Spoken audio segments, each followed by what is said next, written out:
ரொம்ப என்னை தண்ணி குடிச்சு ரொம்ப அடிச்சுக்கிட்டு இருந்து ரொம்ப டார்ச்சர் பண்ணாருன்னு. நான் தானே லவ் பண்ணானே கல்யாணம் பண்ணேன். ஆனா அதாவது வந்து கொண்டு விட்டுட்டாங்கண்ணே. இப்ப என் பிள்ளைகளுக்கு எனக்கு வேணும்னு நல்லா இருப்பேனே, என் பிள்ளை ஒத்தியமா வாங்கித்தாங்கன்னு.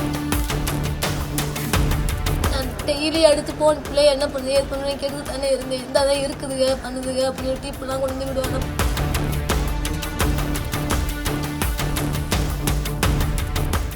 என் பேர் சோனியானே. நான் தொண்டி பக்கத்துல புதுப்பட்டணம்னே. என் வீட்டுக்கார பேரு கவியரசுனே. என் மாமியார் பேரு பன்னீர்செல்வம்னே.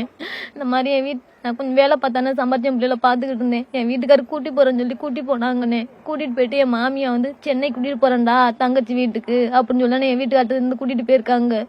கூட்டிட்டு போயிட்டு என் வீட்டுக்காருக்கே தெரியாதுண்ணே. அவங்க கொண்டு வந்து அனாதாசிரமத்துல வந்து கொண்டு விட்டுட்டாங்கண்ணே. இப்ப என் பிள்ளைகளுக்கு எனக்கு வேணும்னு நல்லா இருப்பேனே, என் பிள்ளை ஒத்தியமா வாங்கித்தாங்கன்னு நல்லா இருப்பேனே.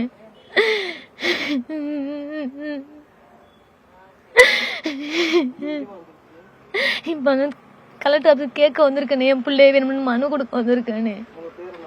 என் பேரு சோனியானே. இதுக்கு முன்னாடி வேற எதுவும் பிரச்சனை இருக்கா? ஒரு பிரச்சனை இல்லைண்ணே. என் வீட்டை ரொம்ப என்னை தண்ணி குடிச்சு ரொம்ப அடிச்சுக்கிட்டு இருந்து ரொம்ப டார்ச்சர் பண்ணாருன்னு. நான் தானே லவ் பண்ணானே கல்யாணம் பண்ணேன். எனக்கு அம்மா அப்பா யாரும் கிடையாதுன்னு. நான் சேர்ந்து நிலப்பி வாழ்ந்தோம். ரொம்ப சந்தேகப்பட்டுக்கிட்டு என்னை போட்டு அடிக்கவும் சித்திரப்பட்டும் பிள்ளைல வச்சு தரமான்னு சொல்லிட்டானே. ஆனா அவ ஊர் பயிலோட 2-3 பயில கூட்டி வந்து நீ அடிச்சு மண்டையில உடச்சு ஜீவச்சிடானே முடியாமோட கடந்த. இப்ப புள்ளை நானும் பொண்ணு அடிச்சு ஊராள்கிட்ட வச்சு கேட்டேன். அவன் தர முடியான்னு சொல்றாப்பா தரமாட்டேன்னு சொல்றா அப்படின்னு.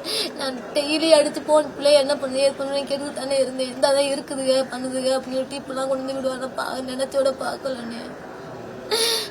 என் பிள்ளை எனக்கு வேணும்னு நானு 2 நாளா வந்து அலையிறேன்னு. யாருமே இருந்து கண்டுக்கறே மாட்டேன்னு சொல்றாங்கன்னு.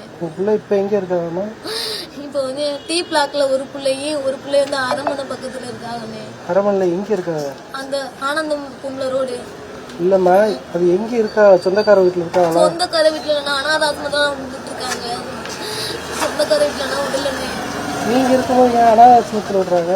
நான் இல்ல இன்னொருத்தரோட அவன்கிட்ட ஓடிட்டே பண்ணிட்டேன்னு பொய் சொல்லி வந்து சேர்த்துருக்காங்கன்னு.